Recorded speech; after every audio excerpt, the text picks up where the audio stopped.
All right. In the Scripture of the New Testament, we understand both in Titus 1 and in Hebrews chapter 6 that it is impossible for God to lie, that is against His very nature. As pointed out in the giving of an oath to Abraham, that he interposed with an oath so that by two things, his nature of telling the truth and that oath that was presented there, that it would be obvious to people that he was intent on keeping the promise that was given to Abraham. When you look at 2 Timothy chapter 2 and verse 13, then, he remains faithful despite what man does in being faithless. That the very nature of God is that. Now, when we talk about the nature of God being that which is truth, of absolute truth, impossible for Him to lie, what does that mean? Does that mean that it's impossible for God to think up what would be a lie? Obviously not. But what's the point? God Himself cannot lie. All right. And the obvious point is why? By truth. That's the very nature that's there. It's against the very nature of God to be involved in anything which is of falsehood. So we need to think about, whenever we're talking about falsehood, we're talking about something that's contrary to the very nature of God. Sin is sin because of one of two reasons. It's either against God's nature or it's against His order. Sometimes you have both involved. But those two together point out the things that are why sin is sin. The very nature of God is involved in truth because that is something that is so a part of God, so much His nature and character, that it is something that's impossible for Him to go the other way. It's impossible for Him to have any desire to be involved in falsehood at all. Anybody got anything there that we need to talk about with regard to His nature? Okay. Now we want to start to look at these things here on the lesson part of that. Lies and truth, rulers and neighbors, how it affects both. Let's see. I'll get here. Who will take Proverbs 12:22, please? Go ahead, Kurt. And then 12:19, Colby. Okay. Kurt, 12:22. Lying lips are an abomination to the Lord, but those who act faithfully are His delight. Okay.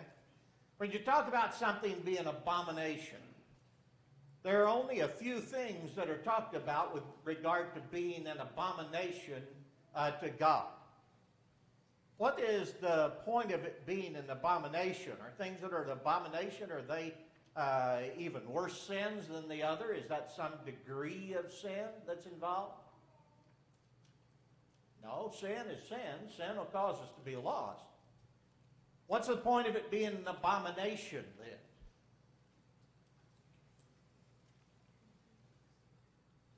It's complete. Okay. Like the number 7 is complete, or those verses back in chapter 6 they're all disgusting to God, and abomination means that is just really, really disgusting. Yeah. All right. Anybody else? Go ahead. Yeah, I think too, lies always affect other people because you're telling a lie to somebody. You're lying. And I think back to the very first sin. It was a lie, where Satan lied and said, "Oh, you won't die." And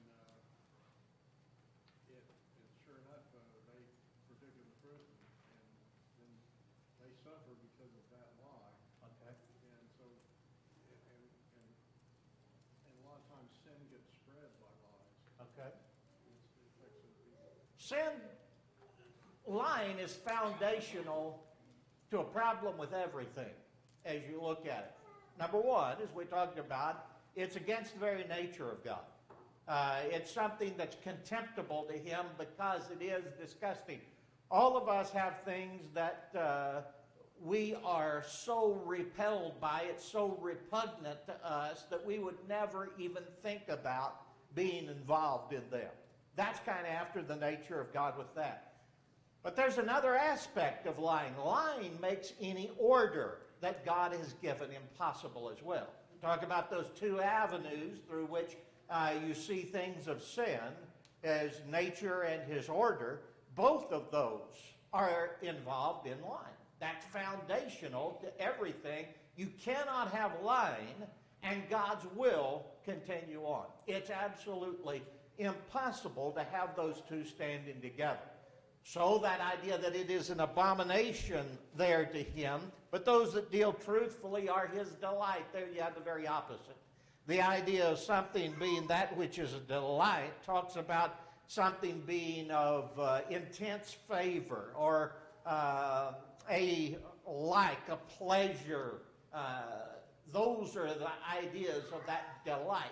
So you see things on one hand that God identifies with, that he has a pleasure in, that there's a desire together with that. On the other things are things that are repugnant, and which is life. Well, it's in the things that are repugnant. That's the very character of that sin. Chapter 12 and verse 19, Colby. The truthful lips shall be established forever, but a lying tongue is but for a moment. Okay. The truthful lips established forever. In what sense? When you tell the truth regarding things, does that ever need to be corrected, or does it ever need to be reshaped? No, it's that which is, it can continue on. It's truth, it will last. What about a lie? Look at that latter part of it. But a lying tongue is but for a moment.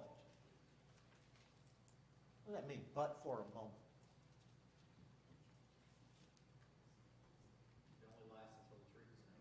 Okay. When someone lies, typically, why do they lie? Typically trying to hide something. Okay. Trying to get out of something. All right. Now, is it in the nature of many liars that you've seen that they think way ahead and go, okay, let me consider every possibility and make sure this won't present a problem with anything else? Number one, it's impossible. But number two, that's just not the way liars are. They try to get out of something that's right there at the time. So now what happens? All of that is, here's a lie that's been told for a moment. How long is it going to keep them in good stead for that moment? Because later, when it's re-examined, what's going to take place? Then you're going to have the problem. That's why in our court system, there's cross-examination. One of the things that cross-examination establishes is, well, was this guy telling the truth? Because when you put those things together with something else, usually if they're not telling the truth, it can be brought out, and the conflict between those two can be seen. Is there any conflict with truth and truth? Nope. When you have God's truth, it's always in harmony with every other point of God's truth. All right, anything else there? Let's look at that next part. Lying lips are not to become, or not becoming of a prince. Proverbs 17:7. Who wants to read that? Foster. And then Proverbs 29:12. This gets to do with nobility or a prince or a king. Jamie, if you'll take that second one, 29:12. Okay, Foster.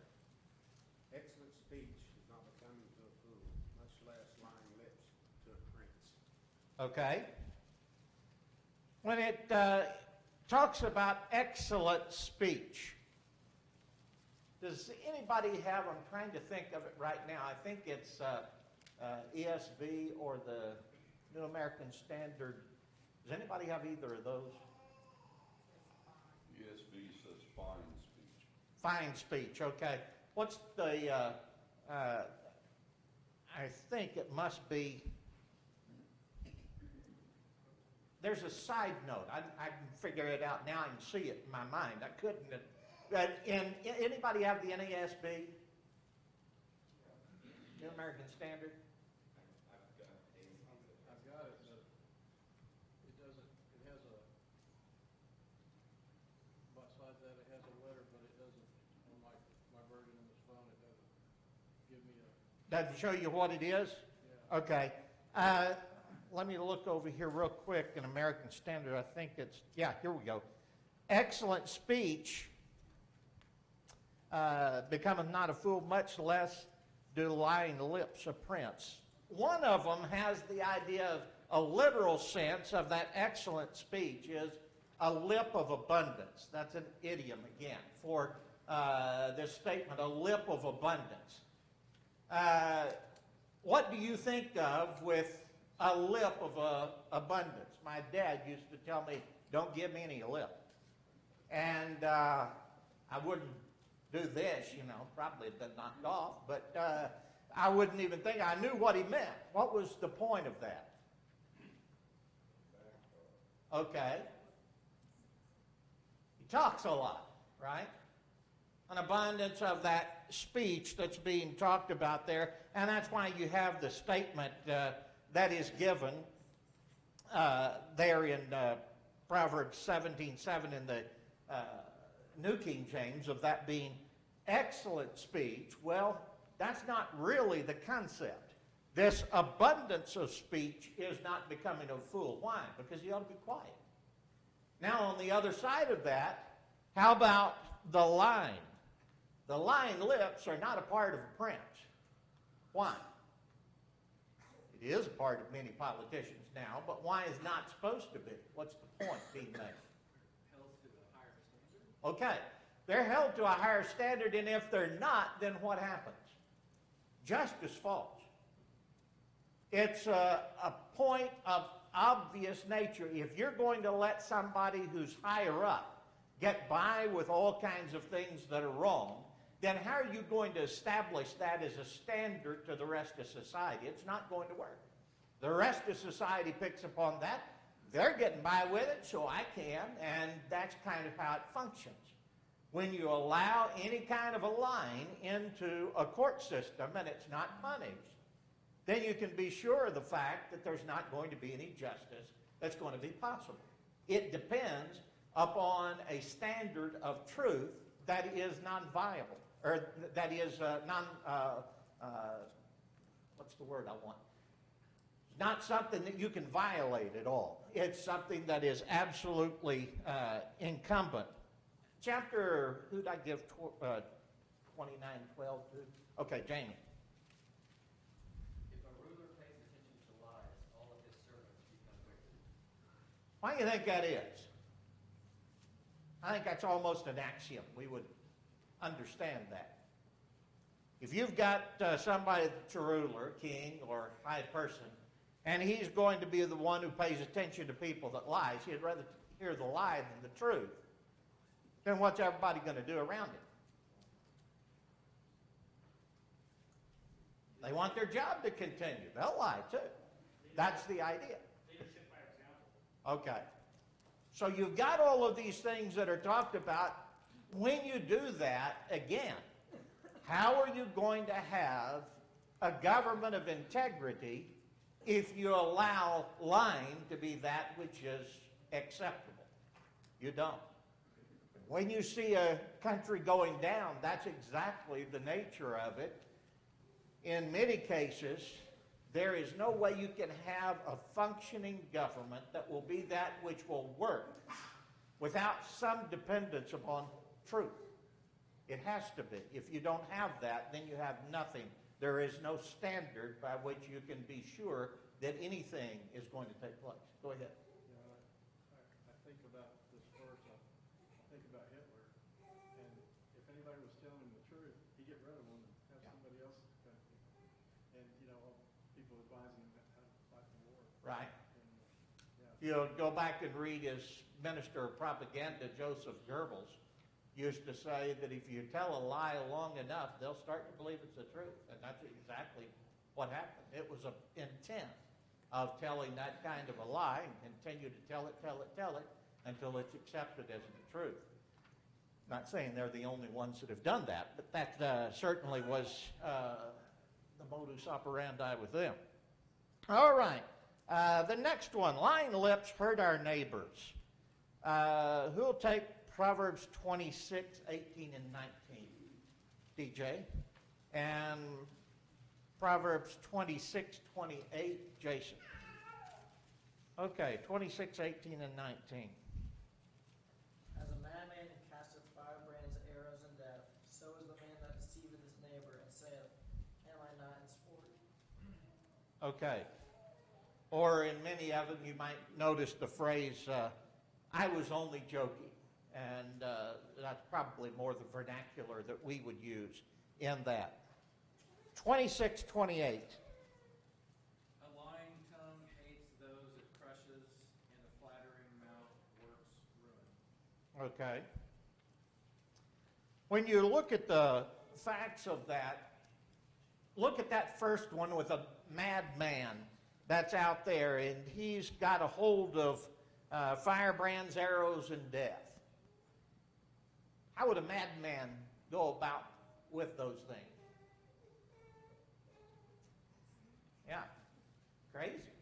He's liable to do anything with it. He's liable to throw them in among his side as much as the other side. So you can't depend on anything. There's no safety about that at all. It's going to be something that's crazy. Well, he throws that all about, and somebody challenges on him.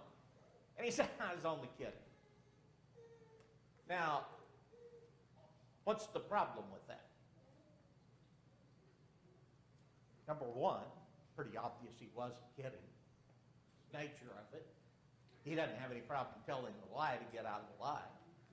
That's the way he is. But what's it going to cause when someone deals with things that way?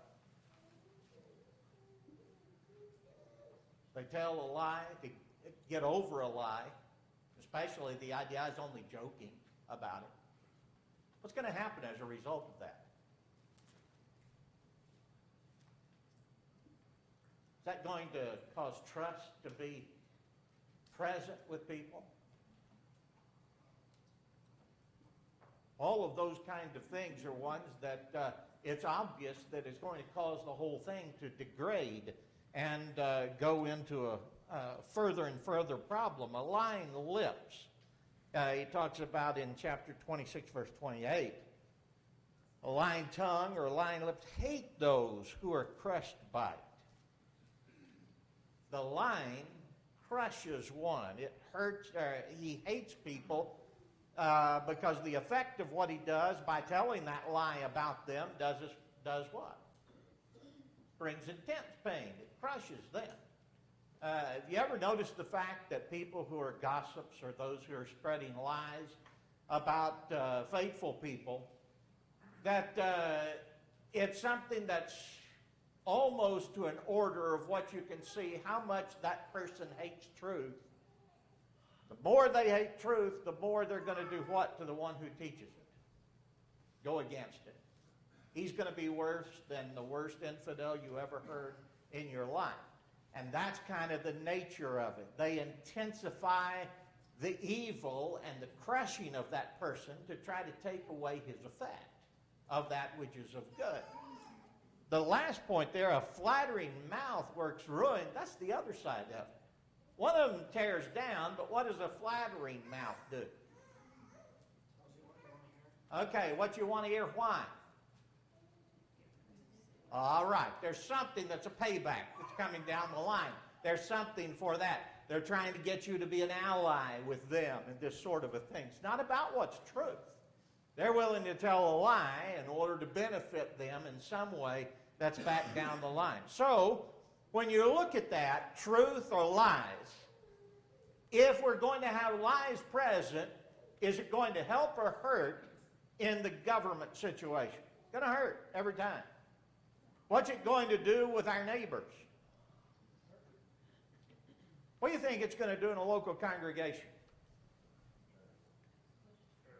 All right. Those kind of things we need to look at, because when we see the effect of that in the world, we ought to recognize, especially as that's so, that we see it would cause devastation into the people of God. And so truth needs to be absolutely that which is depended on at all times. Anything else there? Go ahead. Obviously, we're not supposed to lie. But we're not supposed to also believe everything everybody says as the truth. I've heard people say, well, I know they're telling the truth. They don't have a reason to lie. And they're serious. Well, people don't need a reason, you know. Or one, they just may be misinformed in what they're telling you. So don't be that person that believes everything you hear. I mean, do some research yourself to check out whether it's the truth. There has to be a testing of it. I always noticed we had talked about several times among the elders, Ronnie and several others have said at a time somebody wants to say something about somebody else, they say, well, wait a second, let's get them in here. And we'll, oh, no, I don't want to do that. Now I found out the problem. If somebody says, let's get that person in here that you've just talked about, no, I'm not going to do that. You got who's got a problem there. And that is what needs to be done. That's the way that those things are tested if you look at it in biblical standards. There needs to be a harmonizing of things with the truth. And to face that out is the way that it needs to be done. All right. Anybody else there on that? I would just say jokingly, I just want to make sure I understand what Scott's saying, that not everything on Facebook is true. Now, isn't that amazing? What are you doing on Facebook? Aaron, to tell you the truth, I didn't think you knew what Facebook was. All right. Let's go down to point number 2. False witness, backbiters, slanderers, and faithful witnesses. They're 3 to 1, bad to good. Here. Let's go through them on the first part. The faithful witness will not lie, but a worthless witness mocks at justice. Who will read chapter 14, verse 5? 14, verse 5. Anybody? Matt? Okay. 19, verse 28. Randy? Proverbs 12:17, the next point down. Anybody? Okay. Aaron? And 14:25. Colby. All right. 14:5. A faithful witness does not lie, but a false witness will utter lies. Okay. That just sets a basic definition down, right? No problem there. How about 19:28? A worthless witness mocks at justice, and the mouth of the wicked devours iniquity. Okay. Who's a worthless witness? A lot of them have disreputable too. What kind of person is a disreputable witness? I mean, is it talking about a true witness or a false witness? Talking about a false witness. That one who's disreputable scorns at justice, and the mouth of the wicked devours iniquity. In other words, that's what it takes in. That's the kind that it is. All right, it talks about the part that this has to play in opposing justice. If you're going to have justice take place, if you have a trial and you want to come to the facts, you can't have anything take place in our court system or in any court system until you establish fact. There's two things involved with the legal system, fact and law. First, you have to establish fact. What are the facts? Only when you get the facts established are you ready to deal with the law.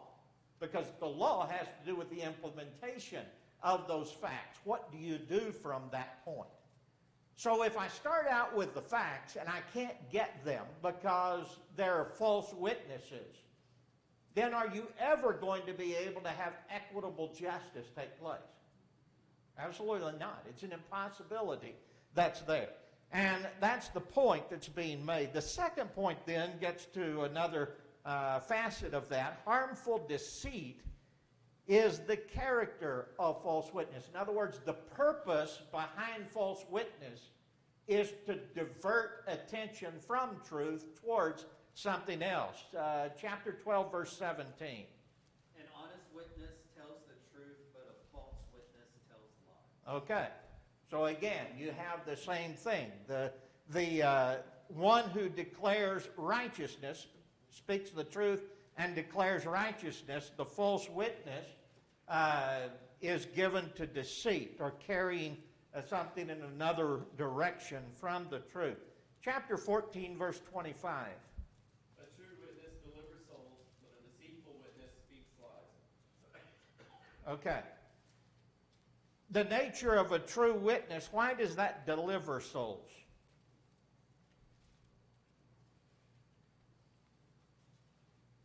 True witness delivers souls.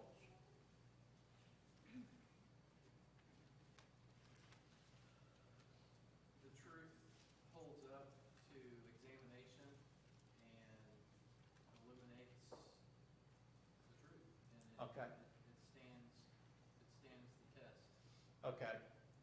When we've got a conflict taking place, there's some purpose, there's some reason for that conflict. And when one is a true witness, they deliver a soul that was, I guess you would say, harmed by that deceit or that false witness, or by the thing that was done that was wrong. A deceitful witness, however, what's he going to do? He's going to speak lies. And I want you to notice something. In the Hebrew, there is a point being made by a plural here. We only have a plural, or a singular and plural. In the Hebrew, there was a sense of a singular, a plural, and then a multiplied plural. I mean, kind of like an abundance. That's the word here for lies. So the point being made is not just that a deceitful witness will speak one or two or three things that are lying. What will they do? They will abound in lies. Why? One lie leads to another couple of them, and those couple lead to 4 or 5 others, and then you have that kind of multiplication. When you take somebody that's a liar, they're never able to be consistent with their lie. That's the nature of it. I always remember Dad telling us when we were young, tell the truth, you don't have anything to remember. And when we'd start going like this, he'd say, well, you found out when you told the truth, you better tell it quick. I remember one time I got a paddling even when I did tell the truth, because I was sitting there thinking like this about it. But those are the things that are there. If you tell that which is right, you've got the facts out there.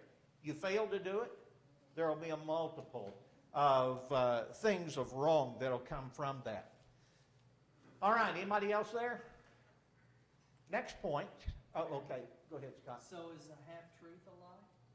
Well, if its intent is to deceive, that's the idea. There are going to be some times when we don't say everything. I don't figure everybody wants to know everything about the thing they ask me, and sometimes I don't give them the thing that they wanted out of it. So I'll need to go back and make that clear. But if there's a half-truth that's being told, in the sense that I'm covering up the rest of it, don't want that to be known. Yeah, that's a lie. That's deception. All right. Anything else there? Next point, chapter 25, verse 18. A false witness wounds his neighbor. Who will take 25:18? Okay, DJ. And 24:28. Matt, go ahead. 25:18. A man that beareth false witness against his neighbor is ball and a sword and a sharp arrow. Okay. If you bear false witness against your neighbor is like that. A club, a sword, a sharp arrow, what are those? Okay. In that time, what kind of weapons? Okay. Weapons of war, weapons of death. You're trying to kill somebody with one of those things. All right, 24:28. Be not a witness against your neighbor without cause, and do not deceive with your lips. Okay. Does that say do not be a witness against your neighbor, period? No, sometimes you'll have to be. When there's what? All right, where there's a cause, where there's a reason for that you're going to have to be a witness against that neighbor. But if it's without cause, what you're doing is trying to deceive. You're trying to lead lead from the truth so that you can escape what are the true facts of the matter. All right. False witness will suffer. I'm going to take this one. Chapter 19, verse 5. Who will take that? Anybody? Go ahead, Kai. Do that 5 and verse 9, both, okay? And then 21, 28. Who's got that? Go ahead, Jason. And then Tyler, I saw you there. You can have 25, 23. All right. 19, 5, and 9. False witness will not go unpunished, and he who breathes out lies will not escape. And verse 9. A false witness will not go unpunished, and he who breathes out lies will perish. Okay. You got the same thing said in those, just the wording of the second part changes, but what does it emphasize? Whether it's the perishing in verse 9 or the idea of he will not escape, what's the point? The punishment will come.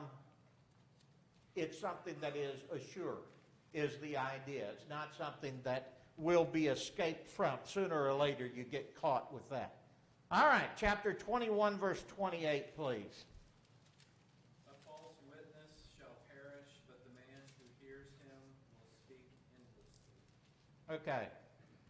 That speak endlessly or speak forever, as the New American Standard puts it.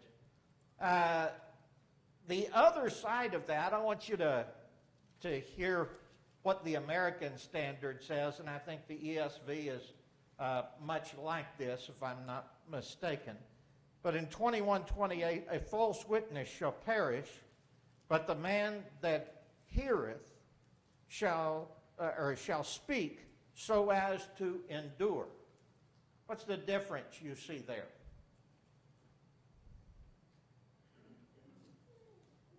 In the one, the New King James and New American Standard, it talks about he'll speak endlessly or he'll speak forever.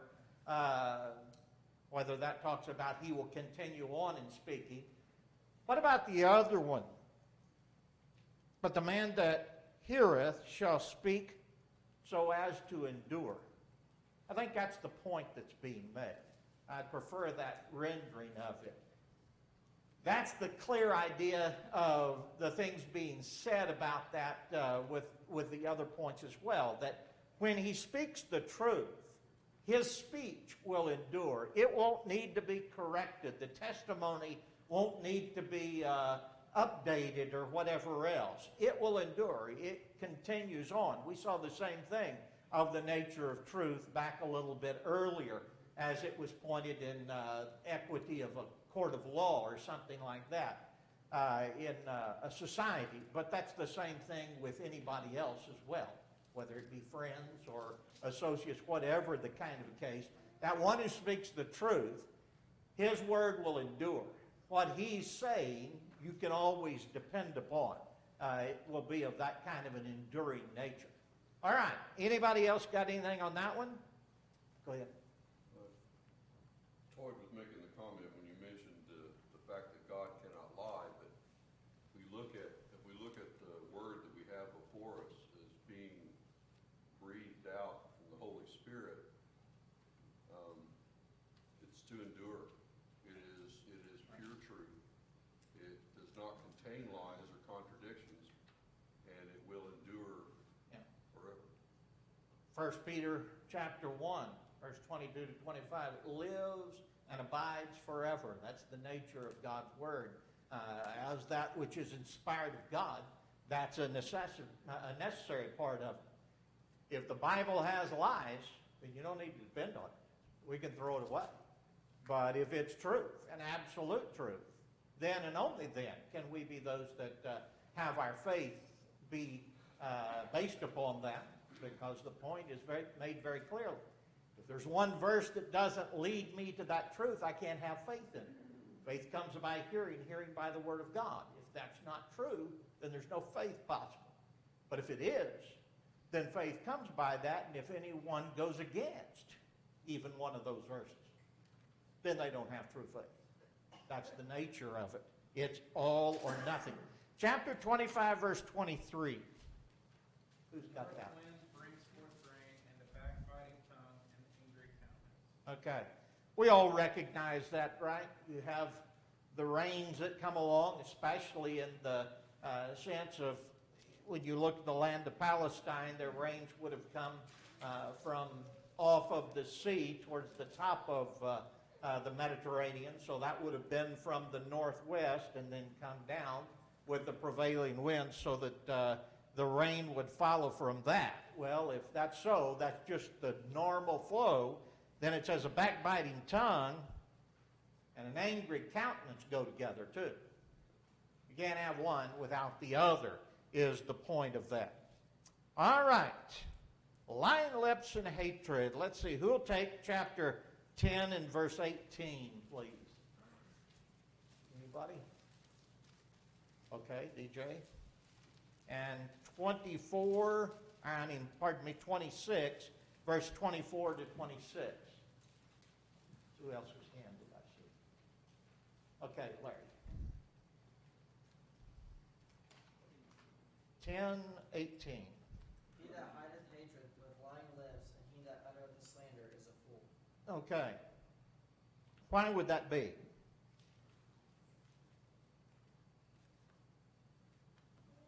Both of them, whoever hides hatred has lying lips, and whoever spreads slander is a fool. What's the point? It's cause and effect, isn't it? I mean, to lie, you have to be aware of the truth. Okay. All right. That has to be there when you hide hatred by lying lips. In other words, out here I'm being asked, is this what you said about me, or is this what you did? Oh, no, not me. You see, that's the idea of hiding back there. That's going to come out. And the idea the same, the slander is a fool. Why? That's going to come out as well. There's a sense in which that will be one that is the ultimate effect of what they've done. Chapter 26, verse 24 to 26.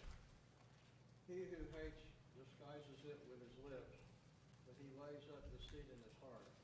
When he speaks graciously, do not believe him, for there are 7 abominations in his heart. Through his hatred, or though his hatred covers itself with guile, his wickedness will be revealed before the assembly. Okay. You ever seen somebody who hates someone, but to their face they're just all smiles? Oh, it's so good to see this, that, and the other. Why? Because they're a liar, Harry. Okay. But I mean, why are they lying? That's right. Well, that's what they're. But why is because it's a cowardice type. Okay.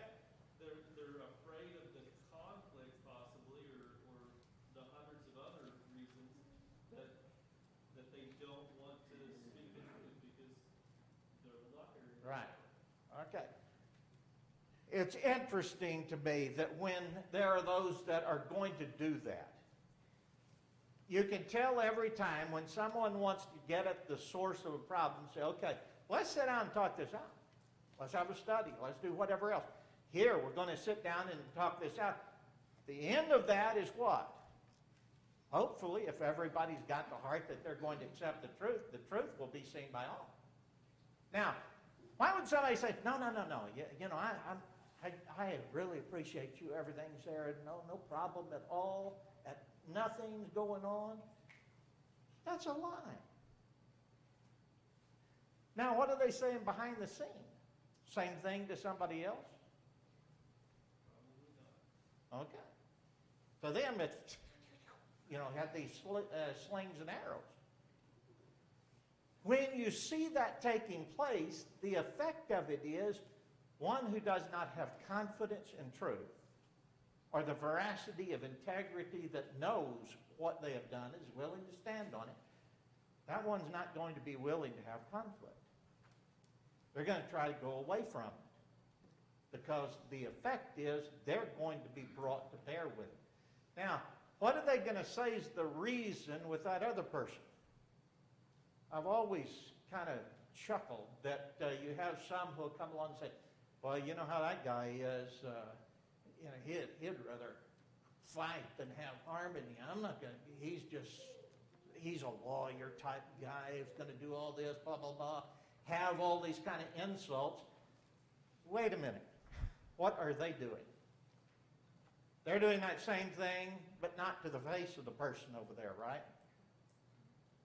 If that person's really like that they love to have this kind of a conflict, why wouldn't I want to go show that and make it apparent what the problem was? That's the idea that's there. You can be assured I've been in more than my share of difficulties among brethren and doctrine being discussed and problems there. I've always noted that the people who are willing to teach the truth and to have what they've taught examined, they're the ones who are called these villains over here, and the others are calling them villains, but they smile like everything to the face of the person who's out there. That's disgusting. We need to have that kind of truthful spirit that says, look, I'm looking for what's right. If I've done something wrong, I want that to be known because I want my soul to be saved. And if you have, I think you want the same thing. That's my belief about everybody, and will be until they depart from the faith fully, and it's seen that there's some other purpose that they might have in mind. All right. Did that end that one? Did we have all of that one said? Okay. Look at that last one. Chapter 20, verse 14. Who'll take that? Somebody? Okay. 2014, 2017 as well. If you'll just go down there after you're done. And then 21:6. 14 and 17. Yes. Bad, bad, says the buyer, but when he goes away, then he boasts. Bread gained by deceit is sweet to a man, but afterward his mouth will be full of gravel. Okay. 21:6. Getting treasures by a lying tongue is the fleeting fantasy of those who seek death. Okay. What's the picture there? It's clearly one who, in the matter of commerce or trade, they'll represent it one way when they're the seller and one way when they're the buyer. Or having weights that are one way as the seller and one way as the buyer. All of these kind of things, all to get themselves some gain that's improper. Why? What's their focus? On themselves and their being enriched. It's not on truth. That's the reason that God has such disdain for this in the Old Testament that you see repeatedly. When he has false weights or false measures that are there, you see that all through the prophets of condemning that. Why? Because it's a lie. That's fundamentally what it is. It's a lie. And any kind of lie, God hates. It's against his very nature. All right. Anything else there? Okay. We'll let that one go.